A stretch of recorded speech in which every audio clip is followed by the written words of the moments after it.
Live from the Don and Lorena Meyer studio at the University of Nebraska-Lincoln College of Journalism and Mass Communications, this is Nebraska Nightly. Good afternoon and welcome to Nebraska Nightly. I'm Allie Benke.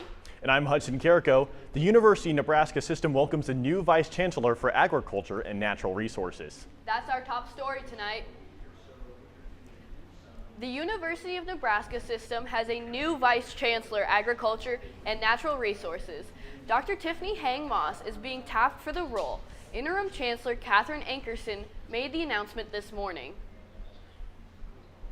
Dr. Hang-Moss has demonstrated the vision, expertise, and the leadership needed to guide the Institute of Natural Resources at a critical time. Hang-Moss is a Nebraska native who received her bachelor's, master's, and doctorate degrees from UNL. She has an interim vice chancellor since June 2025. Her appointment still needs to be approved by the University of Nebraska Board of Regents. The University of Nebraska Public Relations Student Society of America chapter is competing in a national competition working with one of the world's largest press release distribution services, Access Newswire. They are competing against over 70 other chapters across the nation for a $3,500 cash grand prize at the Bateman Case Study Competition. Event and research managers for UNL's competition team, Katie Blackstock and Paloma Sanchez-McGee, are eager to spread the word. National organization. Actually, technically, we're international.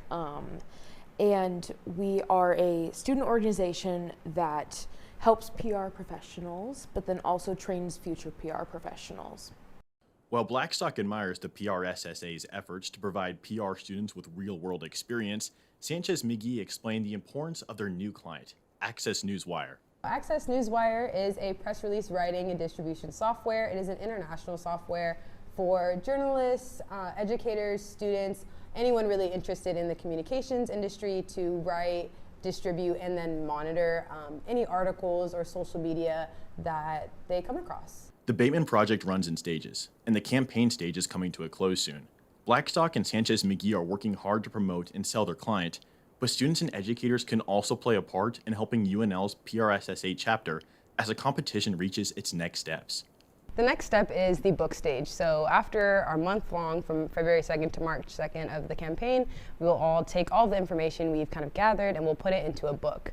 And then the book, at mid-March, the book will be sent off to the judges, and we're competing against 75 other teams in the nation, and we're the only team to represent Nebraska, while some other teams have multiple in one state. So it's just a great opportunity for us to really not only take what we've learned, apply it, and then compete on the main stage to win a $3,500 grand prize and a free trip to New York City. The Bateman Case Study competition runs from February 2nd through March 2nd. During that time, Sanchez-McGee and Blackstock are continuing their campaign to highlight Access Newswire's capabilities. The top 3 teams will be recognized at the PRSSA Icon Awards ceremony this October in Orlando, Florida. For more information on UNL Bateman's competitions team, visit their Instagram page at Access Nebraska.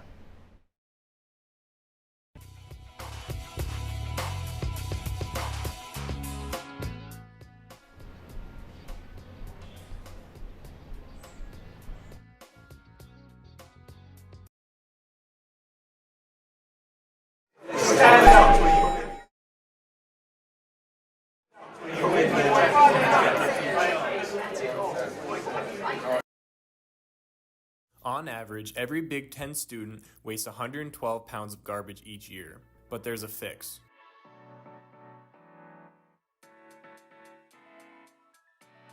Make sure you use an Aussie when you dine in and be a part of the change.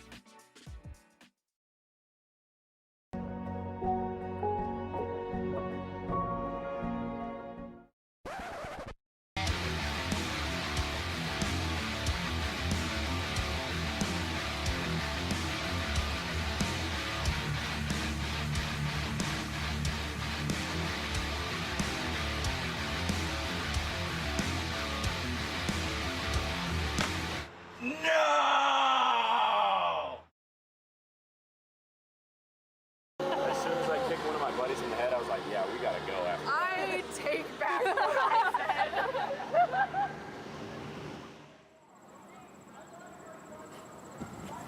done for the day? Yeah, just kind of maxed out on people. Is there anything you wanted to talk about? You know, thanks for asking. I have been feeling just kind of off lately. Do you want me to Concerned about a friend? Just ask and refer them to counseling and psychological services. Welcome back to Nebraska Nightly. My name is Mitchell Brandt. Let's take a look at the weather. We'll start now. It's not half bad for February. 53 degrees. We've been able to say that a lot this month. It's been quite an above average month as far as temperatures go.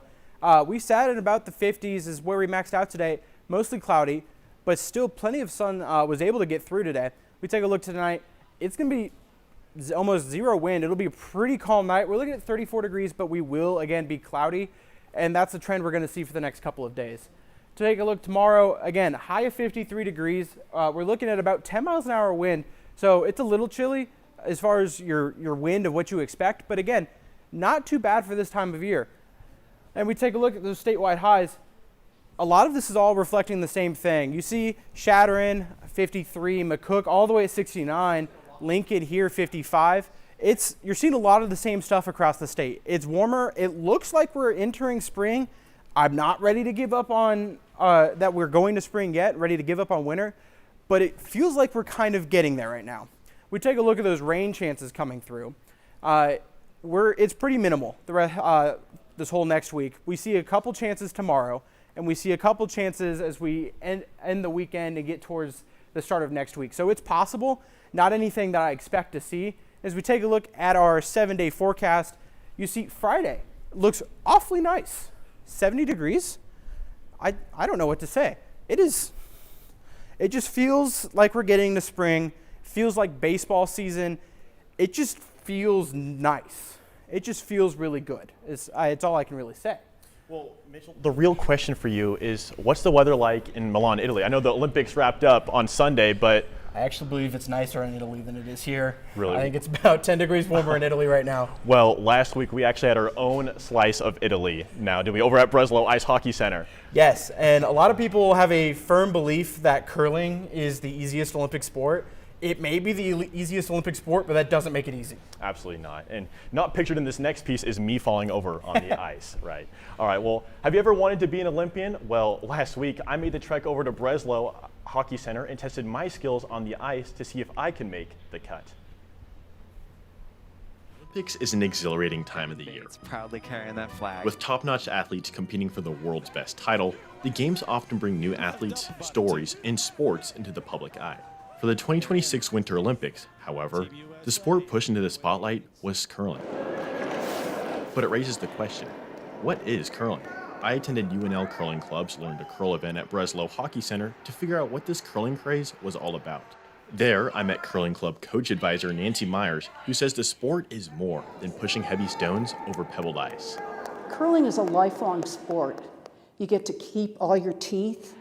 You can curl as long as you have enough physicality to do so. And to be able to introduce curling to young curlers, about 80% of college curlers have never curled before. And so once they pick it up, they'll be curling for the next 60 years. Curling, which is composed into teams of 4, is played with the goal to slide granite stones over pebbled ice, which are tiny water droplets frozen over the surface. Teams score points by placing their stones closest to the center of the target, also known as the house, and the team with the most points win. The teams also use brooms to sweep the ice, reducing friction to make the stones travel further and straighter. While the sport is initially daunting, Curling Club President Tucker Smith says there is no obligation to be a professional right off the bat. My first start into curling was my second day of college. I went to the rec fair and there was the curling club stand. I was like, curling. And now I'm president. And so yeah, I had never curled before. I did not know that we had that in Nebraska. I'd obviously seen it on the Olympics and stuff like that, but I didn't know that it was something that we could do here. I always say that it takes about an hour to get decent at curling and then about 5 years to get good. Even though my personal curling skills were nothing to write home over, I learned that curling is a sport for everyone. First of all, I would say you can do it. We'll help you, we'll work with you, and you don't have to be perfect at this sport. You don't need a whole lot of equipment. We'll provide equipment for you, and we want to welcome you into our community. For more information regarding the UNL Curling Club, you can visit their page on Involve You. Hudson Kirko, Nebraska Nightly. Go to the Lead Center often, you might notice some upcoming upgrades. The Center for Performing Arts is undergoing a $35 million renovation project that aims to modernize the space, including adding a new studio. We talked to senior Aiden Upton on his thoughts on the renovations as a current theater student.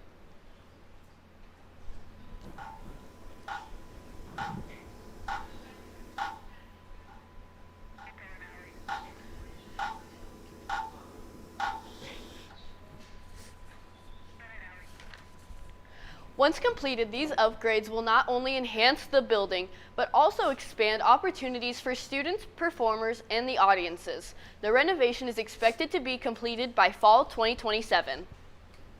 If you're going to Lincoln next week to cheer on the teams at the Girls State Basketball Championships, preparing for parking is going to be essential. For action at Pinnacle Bank Arena, your best bet is at the Red One Garage right across the street. You can reserve a spot for $8 at parkinggo.org. If you're early at the festival spaces north of the arena is first come, first served for $5 to $10, and over at the Devaney Center, remember it's only $8 to $10 per entry, and the university lots available. And that's card only, no cash, and no re-entry. So make sure you have everything you need before you head inside. And don't forget that clear bag policy at all major venues. Give yourself an extra 15 minutes for security and enjoy the games. Coming up after the break, an update on Husker athletics. And a look into intramural sports. Stick with us.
Welcome back to Nebraska Nightly. I am Hayden Gary. Nebraska basketball picked up a win against Penn State on Saturday. The final score was 87-64. Let's take a look at the highlights. To Pinnacle Bank Arena, Huskers facing Penn State. Second half, Sam Hoiberg with the and one. Huskers in full control. Later in the half, Price Sandfort with the diving layup. He would have a career high 33 points. More from Hoiberg as he gets the steal and score. All Huskers in this one. They win 87-64. Matthew Mills has more from PBA. Nebraska looked dominant again today, winning against Penn State 87-64 in a game that felt much needed for the Cornhuskers after dropping 4 of their last 6. Price Sandfort was unstoppable today for the Huskers. He put up 33 points and 8 threes, both career highs for the junior. Sandfort felt the team's energy and pace was back on track today. We talked about leading up to this, getting that pace back, like I've said, and then setting really good screens as well, cutting hard. It all goes into it. So having a game like this where we kind of, had that pace and just energy overall offensively, just getting that back was big for us, and we'll keep moving that forward.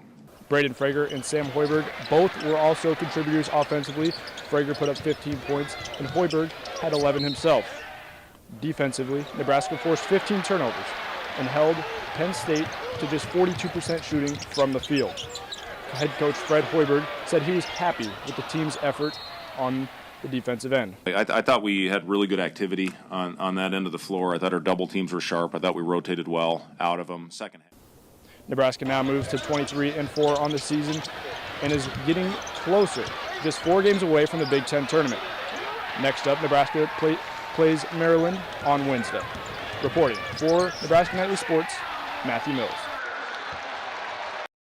Thanks, Matthew. Now over to Haymarket Park, the Husker baseball team visits number 7 Auburn this weekend. Early into the 2026 season, Coach Bolt credits the early success to the leadership and in the clubhouse. Time how important it is for their conversations to be right about the right things, not individual success, not what can I get out of it, but what can we do to help our team.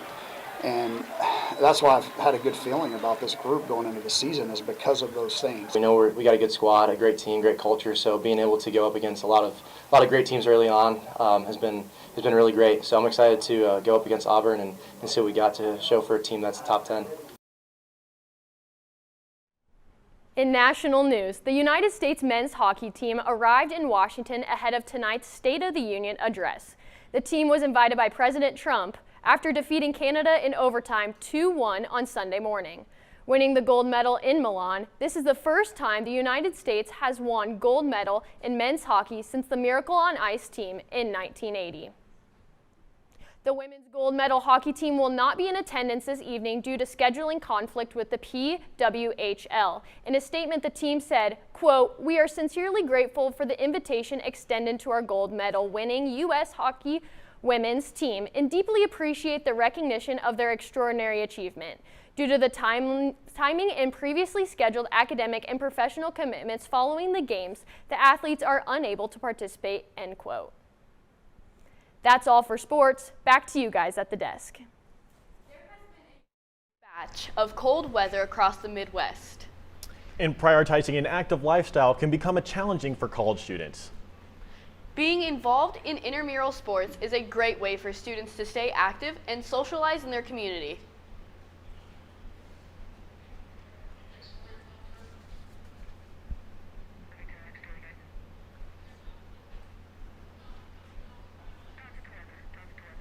All right, we're going to go over to Mitchell Brandt with our final weather forecast of today's broadcast. That's right. It's looking, like I said this during the full weather, but it feels like we're almost getting to spring right now. And baseball season being here doesn't help me feel that way. I know I shouldn't feel that way, and we might get a little bit cold, but both baseball and softball next week have their home openers. We're looking at 49 degrees for the afternoon pitch on Tuesday.